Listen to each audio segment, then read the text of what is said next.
Before this video begins, I would just like to thank my Asbantium level patron, Fallon Cortez. Thank you for supporting the channel. Scooby-Doo. We all know and love it. It perfectly straddles the balance between comedy and horror as we follow the exploits of the ragtag Mystery Inc. as they solve mysteries and people pretending to be ghosts and monsters. Throughout the 60s, 70s and 80s, they were cultural mainstays on children's TV. But during the 90s, this franchise was flagging, and if it hadn't been for the straight-to-DVD film Zombie Island, who knows if it would have even survived. Yes, as I covered in my video about Zombie Island, the movie dragged Scooby-Doo into the more modern era by breathing some much-needed fresh life into it and reinvigorating the formula. So naturally, once this one-off experiment proved to be a runaway success, Warner Bros. Decided, more please, whilst also deciding to cut back on all the creative control that made the first movie so good. Yeah, we're in one of those situations. After commissioning me to talk about Zombie Island the first time around, my Patreon supporter Fallon Cortez commissioned me to tackle its sequel,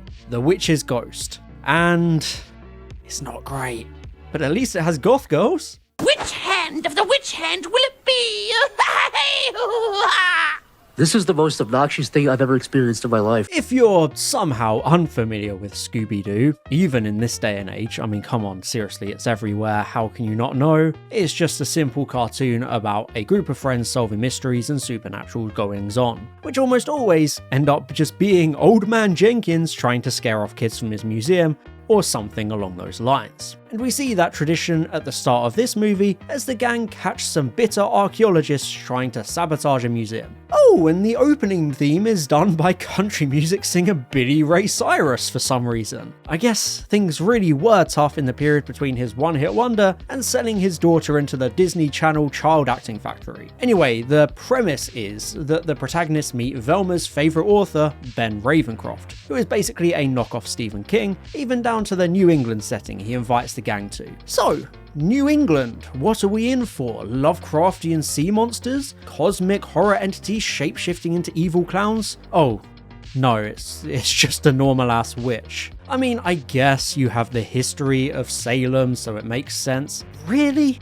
That's the best you could come up with? Of course, it's very much like Zombie Island in that it attempts to use real American mythology and history as the backdrop for its settings, and obviously the New England setting looks nice with all its autumn leaves. They could have had a witch story set anywhere, again it's like 50% of the original series anyway. But then again, the executives did tell them to rein in any sense of horror because Zombie Island was considered too scary, so I am more inclined to blame the suits for all this unoriginality.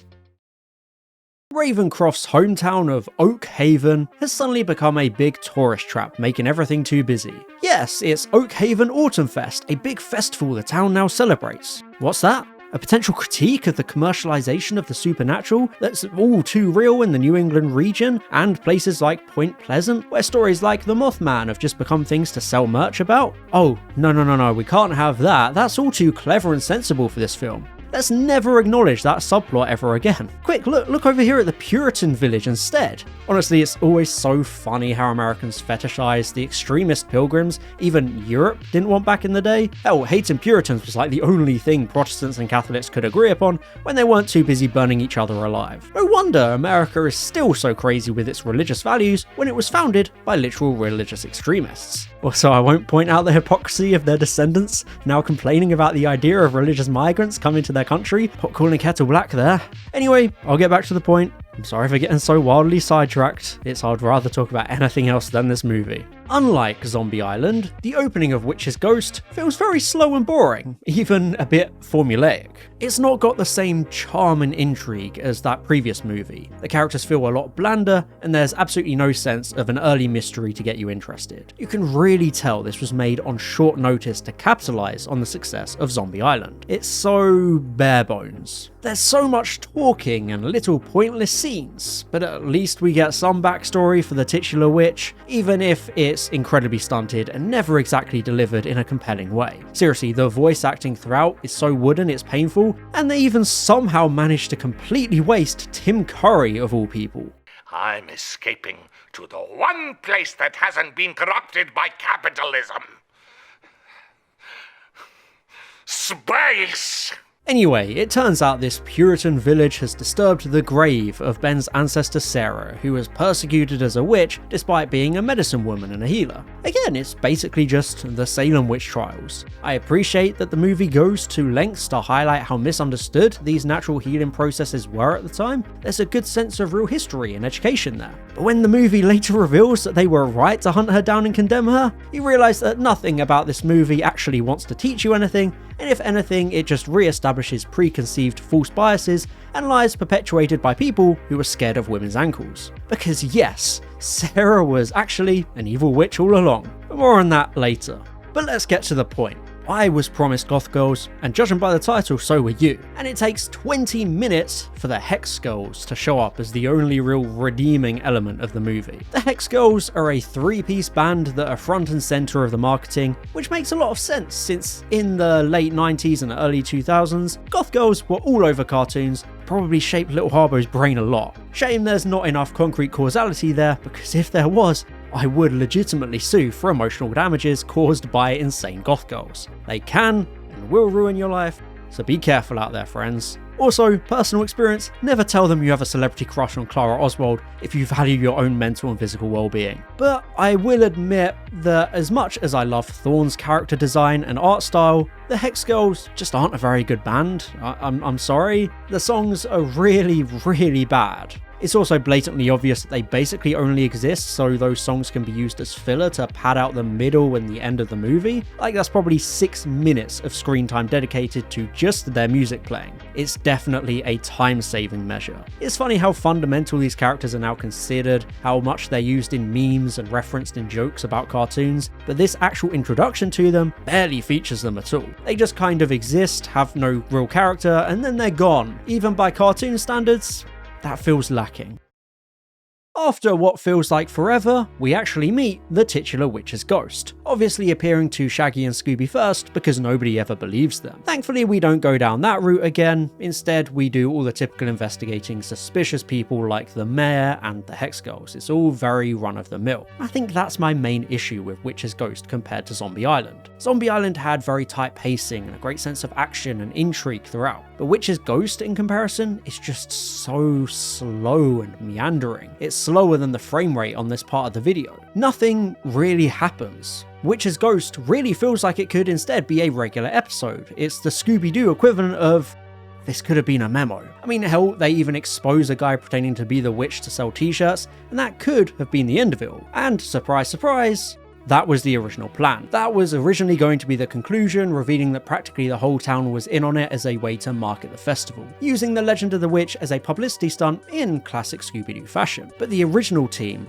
didn't like this script by Rick Kopp and David A. Goodman, so the last third was rewritten to make the witch real, like in Zombie Island. This behind-the-scenes power struggle and battle for creative control is all too painfully clear, and it's probably why the movie feels so stunted and slow, because there are two different storylines competing for control. Indeed, it all goes off the rails when Ben finds the book he's been looking for the whole time, and it's the Necronomicon, because Sarah actually was a witch all along. Because who cares about redeeming the name of a persecuted religious minority, and you can just double down on them being evil the whole time. Yes, Ben is the twist villain and wants to free his ancestor from the spellbook. He's been orchestrating events all along to use Mystery Inc. to find the book, and he suddenly becomes very one-dimensionally evil and a little bit master racy. Well, if Stephen King's Epstein tweet is anything to go by, I guess maybe it's a bit more accurate than it seemed. But for real, it genuinely feels like that script edit happened while they were actually animating the damn thing, because it just feels so clunkily pasted onto the end.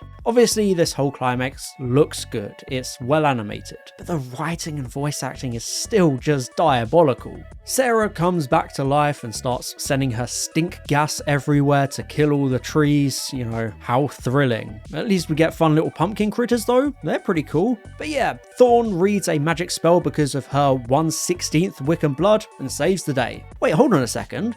I'm like 1/16th Mauritian. Does that mean I have the pass? No.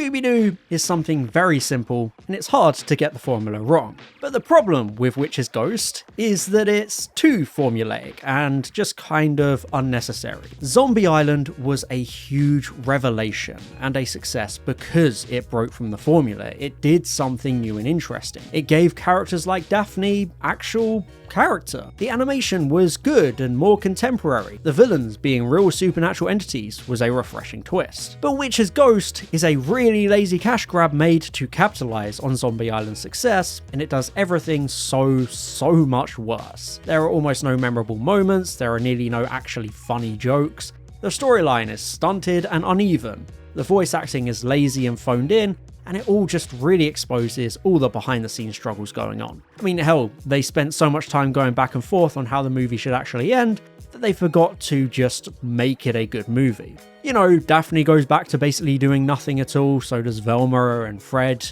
So, you know, goodbye character development. The Hex Girls are thrown into the mix as nothing more than padding, and as a connoisseur of goth girls, I have to admit, they're pretty overrated. Unfortunately, I don't think Witch's Ghost ever could have been all that interesting or unique. It has basically the exact same setting and general storyline as multiple episodes of the original show. It does nothing to earn its hour-long runtime, and goddamn, that runtime drags. It's so slow and boring. The first half isn't even atmospheric enough to justify such slow pacing. It's not irredeemable, of course, some of the animation is still nice and the colours are good, but as a movie, just feels a bit pointless and unnecessary. I couldn't recommend Witch's Ghost. It really feels like something that could be summed up in probably about 10 minutes, which, oh no, I've basically just done. Oops. There's no denying the first 4 made-for-DVD movies were essential for saving the Scooby-Doo brand and ultimately making it what it is to this day. But Witch's Ghost is definitely the least creative and least interesting out of those 4. Everything about it feels unimaginative and uninspired, because it really was just hastily cobbled together to take advantage of the renewed interest in the brand, and there was a lot of studio meddling sucking out any fun or creativity out of it. So, Witch's Ghost isn't very good, unfortunately, and on that terrible disappointment, that's all I have to say about it. Thank you very much for watching this video, I hope you enjoyed it, and as always, I'll see you in the next one. Bye bye.